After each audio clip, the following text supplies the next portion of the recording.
अब इस दौरान में हो यह रहा कि 703 में फ्लैट में जो सोमेश नाम के शख्स रहते हैं, अक्सर सारे लोग न्यूज़ चैनल भी देखते हैं, वो भी लगातार देख रहे थे। उनके दिमाग में दिल्ली की आफ्ताब और श्रद्धा की भी कहानी थी। जब बदबू आई तो पहले ही दिन मंडे को उसके दिमाग में आया कि ये बदबू आ रही, कहीं ऐसा तो नहीं किसी ने किसी को मार के फेंक दिया और यहीं पे और लाश की बदबू। उसने अपनी माँ से बोला ये बात। माँ ने कहा कि तेरे दिमाग में बस यही सब चढ़ा रहता है, ज़्यादा न्यूज़ चैनल और ये सब देखता है। तो माँ ने कहा कि ये सब बकवास है, कोई जानवर मर गया होगा, उसकी बदबू आ रही, कोई और वजह होगी। फिर उसे भी लगा, उसने छोड़ दिया। लेकिन वेडनेसडे तक आते आते बदबू बहुत तेज़ हो गई। अब तीनों घर अपने अपने सब साफ कर चुके थे, लेकिन बदबू अब भी थी। फिर उन्हें एहसास हुआ कि बदबू 704 के दरवाजे से बाहर आ रही है। सोमेश वहाँ जाता है, उस फ्लैट में घंटी नहीं थी, डोरबेल नहीं। वो दरवाजे को पीटता है, दरवाज़ा खुलता नहीं है। थोड़ी देर तक वो वहीं खड़ा रहता है। अचानक जब वो खड़ा हुआ था तो जब वो गया पहली बार, तब उसे दरवाजे के अंदर से तेज़ बदबू आ रही थी। अब उसका माथा ठनका, उसे लगा यार कहीं सच में यहाँ भी तो आफ्ताब और श्रद्धा वाला मामला नहीं है। उसने बाकायदा रिकॉर्ड पे कहा है। थोड़ी ही देर के बाद, कुछ मिनट के बाद, अचानक उसने महसूस किया कि अब उस दरवाजे के अंदर से तेज़ परफ्यूम की खुशबू आ रही है। उसे लगा कि अंदर अब कोई एयर जो रूम फ्रेशनर है वो डाल रहा है। अब उसे और शक होने लगा कि अभी मैं आया तो दरवाजे के पास बदबू आ रही है, अब अचानक उसने रूम फ्रेशनर की खुशबू आने लगी है। इसका मतलब है कुछ छुपाया जा रहा है। वो दरवाज़ा पीटता है। थोड़ी देर के बाद एक शख्स दरवाज़ा खोलता है। वो बताता है कि देखिए बहुत तेज़ बदबू आ रही है, आपको भी आ रही होगी। तो बोला हाँ मैं देखता हूँ कोई, तो उसने बोला कोई जानवर वानवर मर चुका हो, कोई चूहा हुआ। तो उसने कहा ठीक है मैं शाम को आके चेक करूँगा, इस वक्त मेरी जल्दी बहुत इमरजेंसी मीटिंग है, मैं अभी जा रहा हूँ। ये कहकर वो शख्स यानी कि मनोज 704 से चला गया। सोमेश वापस आ गया, लेकिन उसे तेज़ बदबू अब आ रही है। उसे लगा कुछ गड़बड़ है। उसने कहा कि यहाँ पे बदबू इतनी तेज़ और ये शख्स बड़े आराम से कह रहा है मैं भी आऊँगा तो शाम को चेक करूँगा। वो नीचे सोसाइटी वालों के पास पहुँच गया। सोमेश ने जाके कहा कि देखो, अच्छा 2-3 दिन से इन लोगों ने कंप्लेंट की थी, उस सोसाइटी के जो जिम्मेदार लोग हैं।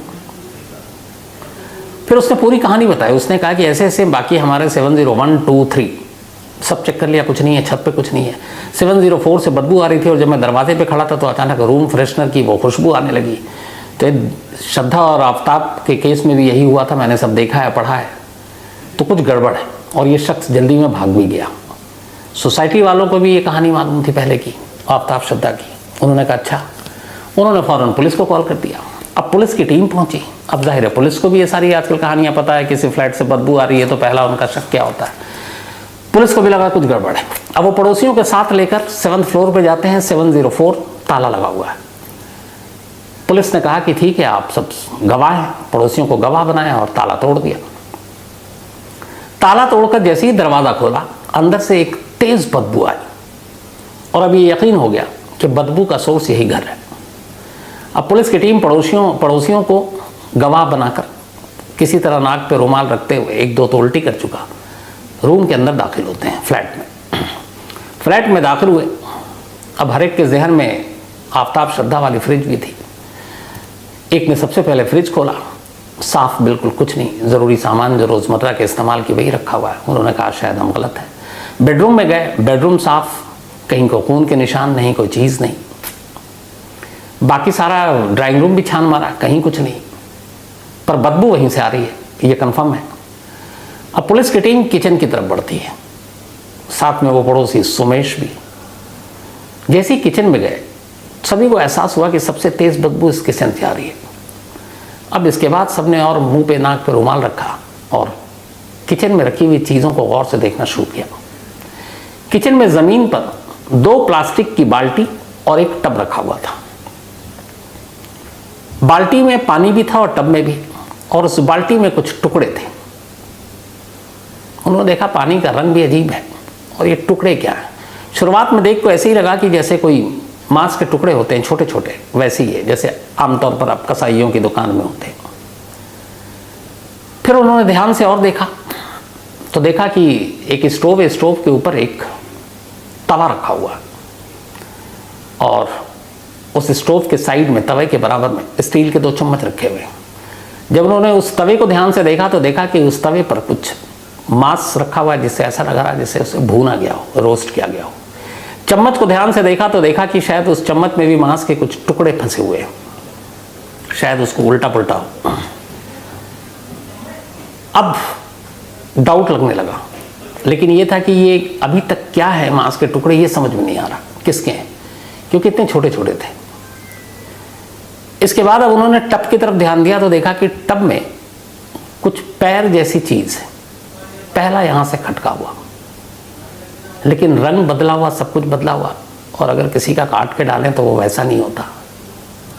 फिर उन्होंने एक कुकर देखा, कुकर को खोला, उसके अंदर भी मांस के टुकड़े बॉइल्ड, उबले हुए। अब सबको यकीन हो गया कि ये मामला क्या है, और सुमेश जो मंडे से शक करा था उसे भी यकीन हो गया। इसके बाद पुलिस वापस बेडरूम में जाती है, तब तक फॉरेंसिक बाकी टीमों को फ़ोन कर दिया जाता कि आप फ़ौरन पहुंचो फ्लैट नंबर 704 में, इस सोसाइटी में, आकाशदीप। इस दौरान जब अब घर की दोबारा से तलाशी ली गई तो वहाँ एक कोने में एक जूड़ा से जो होता है, चोटी जो होती है औरतों की, तो जूड़े से एक चोटी कटी हुई रखी हुई थी, लंबी सी इतनी। तो इससे अंदाजा हो गया कि किसी औरत की चोटी जो है पूरी काट दी गई है, बाल। और उस चोटी को देखकर यह अंदाजा हो गया कि जो किचन में सब देख कर आए हैं ये किसी महिला की लाश के टुकड़े हैं। अब इस बीच में अभी घर के अंदर पुलिस है, उधर नीचे अब मनोज पहुंच चुका है, और मनोज इस बात से बेखबर है कि उसके फ्लैट में इस वक्त पुलिस है। मनोज लिफ्ट की तरफ बढ़ता है, तब तक वो पुलिस की गाड़ियों पे उसकी नज़र पड़ जाती है। फिर उसको 7th फ्लोर पे हलचल नज़र आती है।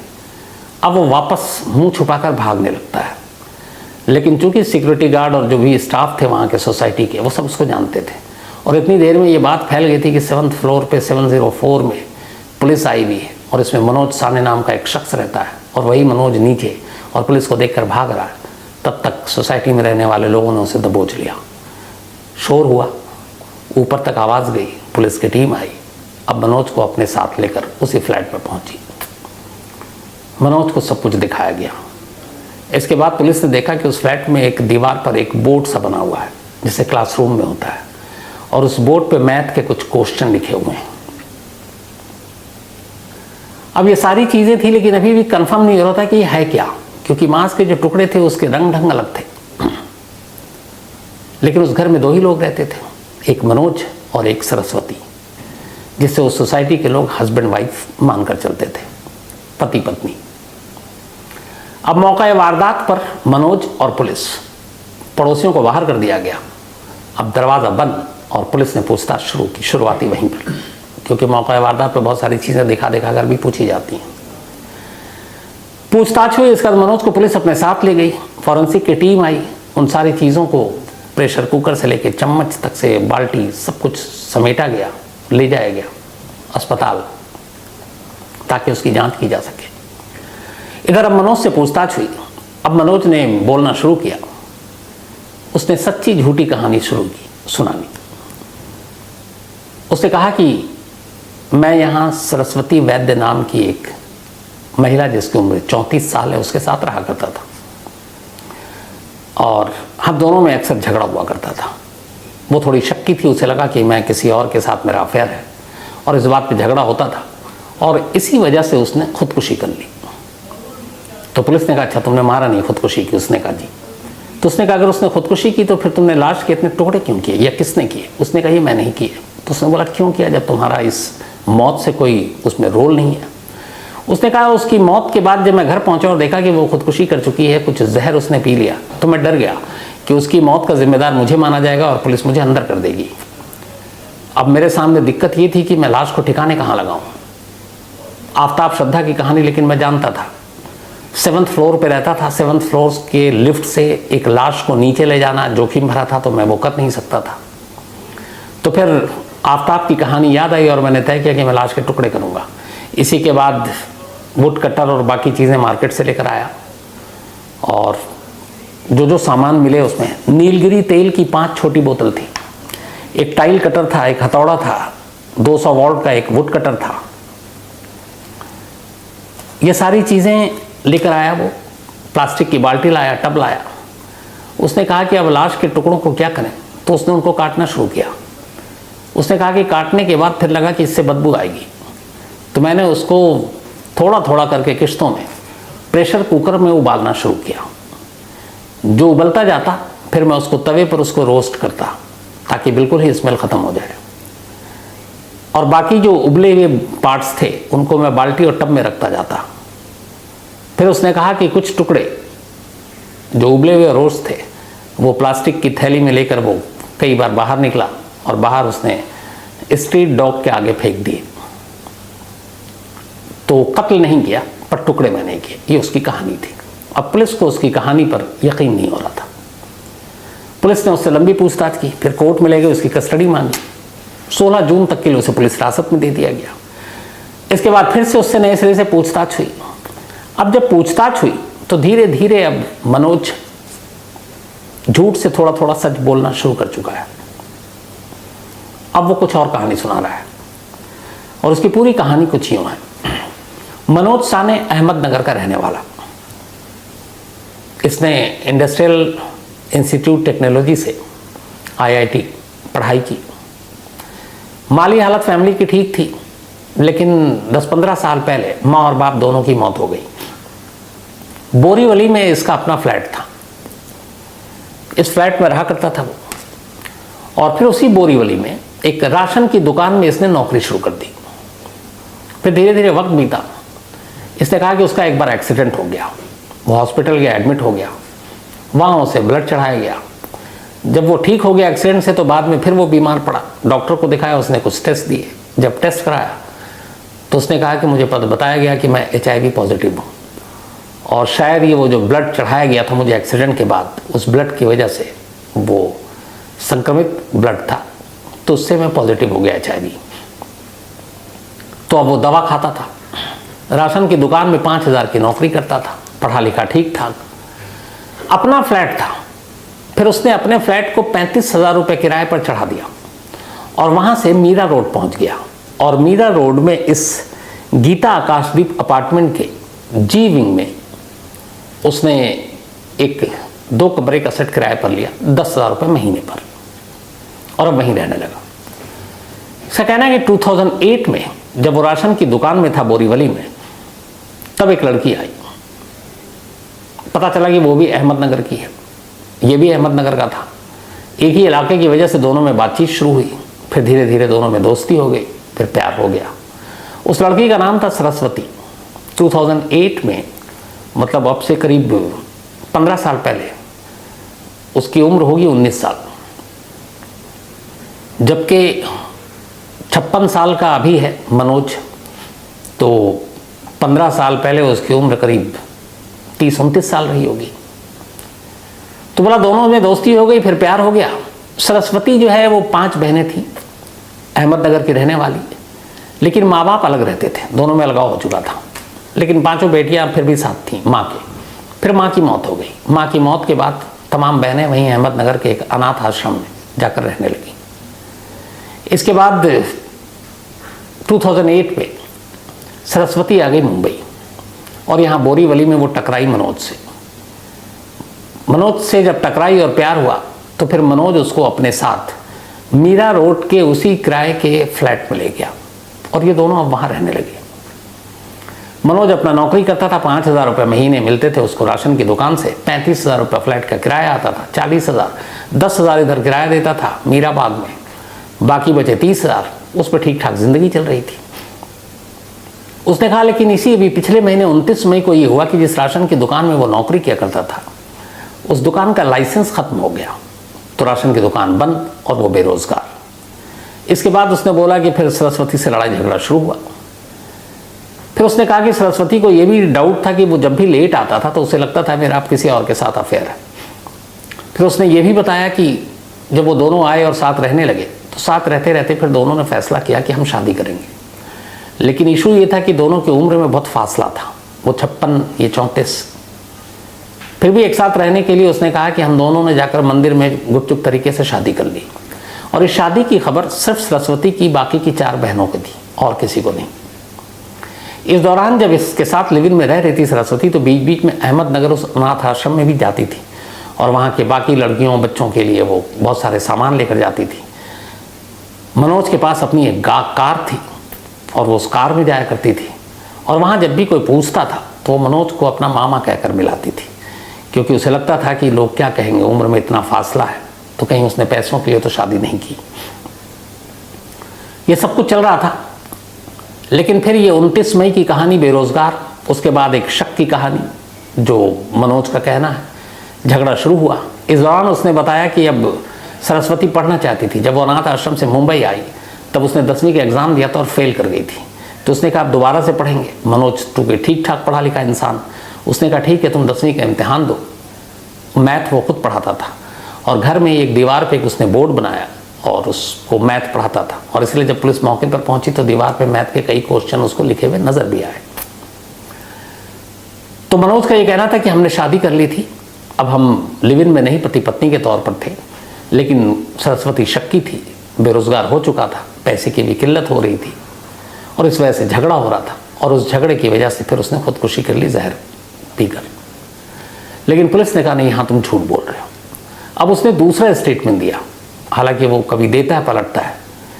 जो पुलिस सोर्सेज उनका कहना है कि उसने ये माना है कि उसने सरस्वती को चाकू मारा और चाकू से उसकी जान दी, और यानी एक तरह से उसने कत्ल किया, सरस्वती ने खुदकुशी नहीं की।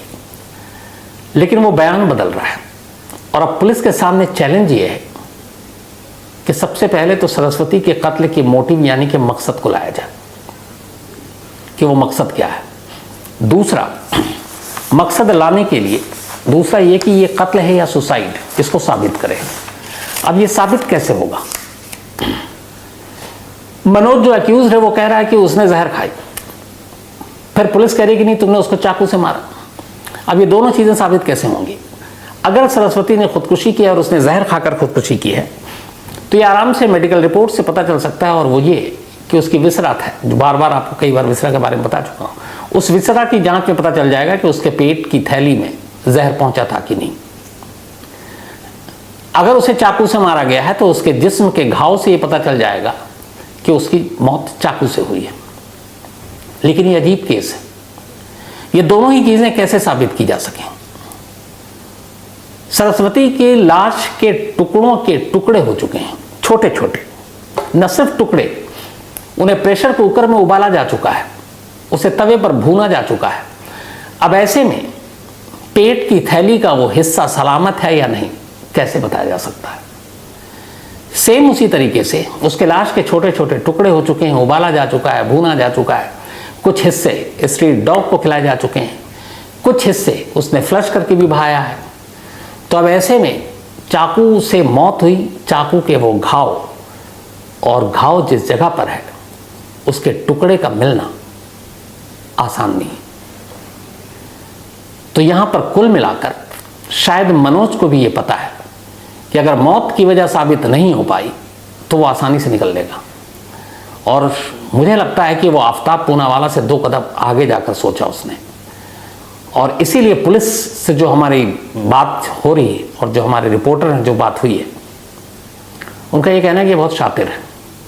इसे मालूम है कि अगर ये सिर्फ बयान देगा तो ये बयान तो पुलिस के बाद अदालत में तो मान्य है नहीं, तब उसके बयान के आधार पर उससे सच उगलवाना और सच उगलवाने के साथ वो सबूत हासिल करना जिससे कि ये साबित किया जा सके कि सरस्वती की मौत खुदकुशी नहीं बल्कि कत्ल है, उसके लिए फॉरेंसिक एविडेंस की ज़रूरत है।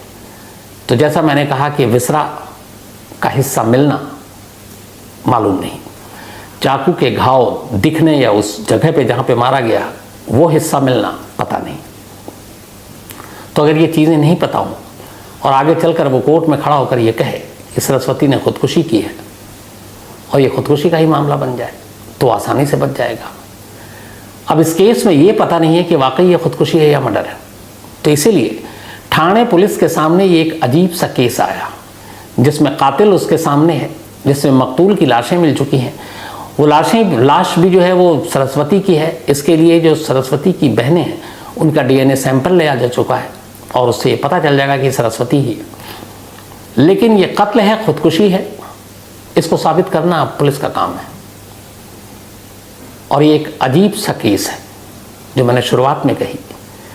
तो इसमें बहुत सारी चीज़ें हैं जो उलझी हुई हैं और ये केस अभी भी आईने की तरह साफ नहीं है, क्योंकि मोटिव और मौत मकसद क्या है कत्ल का और ये मौत कैसे हुई, ये दोनों जब तक साबित नहीं होंगी ये केस अभी भी एक पहेली है। तो ये थी वो अजीब कहानी जिसको मैंने शुरू में कहा था कि सुनाने के लिए कलेजा चाहिए, लेकिन एक और भी चीज़ है कि हाल के वक्त में आपने देखा होगा लास्ट ईयर 2022 नवंबर दिल्ली का महरौली इलाका, जब उस घर से आफ्ताब और श्रद्धा की कहानी बाहर आई, उसके बाद हैदराबाद से ऐसी कहानी, एक नॉर्थ ईस्ट से ऐसी कहानी, एक दिल्ली में भी और ऐसी ही कहानी, बेंगलोर से लगभग ऐसी कहानी और अब मुंबई से ऐसी कहानी। तो दो चीज़ें इससे समझ में आती हैं। एक, इस तरह के जब क्राइम होते हैं तो बहुत सारे लोग इसको देखते हैं, पढ़ते हैं। आफ्ताब की कहानी बहुत सारे लोगों ने देखी होंगी, पर सिर्फ देखी होंगी, लेकिन इसमें कोई शक नहीं कि कुछ लोग ऐसे होते हैं जो आइडिया चुराते हैं। और अगर मनोज की बात है जो उसने पुलिस से खुद कहा है कि टुकड़ों करने का आइडिया उसने आफ्ताब से चुराया था, तो ये एक अलार्मिंग चीज़ है कि ऐसी चीज़ें कई लोगों को उस तरफ ले भी जाती हैं। अब इसका क्या हाल है मुझे नहीं मालूम, लेकिन अफसोसनाक है। और ये लास्ट नवंबर के बाद से क्राइम में ऐसे ट्रेंड बढ़ने शुरू हो गए हैं। जैसे मैं आज आपको बहुत ही एक छोटी सी बात बताता हूँ। सौरभ वक्तानिया हमारे मुंबई के बहुत होनहार क्राइम रिपोर्टर है। मैंने उससे पूछा कि मुझे सिर्फ दो सवालों का जवाब दो, एक मकसद क्या है कत्ल का, और दूसरा मौत हुई कैसे, सुसाइड है या फिर मर्डर है। वो बोलना शुरू किया, तभी अचानक मैं भूल गया। मैंने कहा कि यार अगर उसने जहर दिया है तो आसानी से विसरा रिपोर्ट में सामने आ जाएगी। तो उतनी देर में सौरभ हंसा, बोला सर विसरा रिपोर्ट आ जाएगी, विसरा मिले। तो तब मुझे ख्याल आया, फिर मैंने कहा अच्छा कोई बात नहीं, ये बताओ क्या उसकी एक चीज़ थी। हाँ, उसने कहा कि चाकू से मारा है, उसने एक्सेप्ट किया है। तो मैंने कहा ये भी बड़ा आसान है, चाकू से उसने मारा तो इंजरी मार्क होगी तो पता ही चल जाएगा यार। तो बोला, फिर हंसा, इस बार फिर हंसा, बोला सर आप फिर भूल गए, लाश नहीं मिली है, उबले और भुने हुए टुकड़े मिले। तब मैंने उससे कहा कि सॉरी, मैंने अपनी पूरी ज़िंदगी में जो क्राइम रिपोर्टिंग की है तो हमारे जहन में जब भी ऐसा कोई सीन आता है या ऐसा कोई केस आता तो हम यही कहते हैं कि अच्छा यार लाश में इंजरी मार्क है कि नहीं है। जहर दिया है तो विसरा रिपोर्ट्स की आ जाएगी, जांच से पता चल जाएगा। चाकू या गोली मारी है तो लाश देख कर ही अंदाज़ा हो जाएगा कि इंजरी मार्क कहाँ पर है। और मैं भूल गया कि यहाँ तो लाश के वो टुकड़े हैं जो उबले हुए हैं, भुने हुए हैं, उसमें कहाँ चाकू के घाव और कहाँ विसरा को आप ढूंढेंगे। तो ये एक नया चलन क्राइम की दुनिया में शुरू हुआ है, लेकिन इस चलन से ज़्यादा खतरनाक है कि इंसान कहाँ तक जाकर सोच सकता है। मतलब सोच कर भी रोंगटे खड़े होते हैं। खैर, इसमें जो भी अपडेट होगा और मोटिव और कत्ल का तरीका क्या था, यह खुदकुशी थी, जो भी इसमें चीज़ें होंगी, इस स्टोरी पे हमारी पूरी और मुंबई ब्यूरो की भी नज़र है। सौरभ लगातार इस पे लगा हुआ है, तो मैं आपको ज़रूर अपडेट देता रहूँगा। फिलहाल आज इतना ही, तो कहानी में आज इतना ही। अब आपसे मुलाकात होगी कल रात 9 बजे किसी नई कहानी के साथ। तब तक अपना ख्याल रखिएगा। Thank you very much.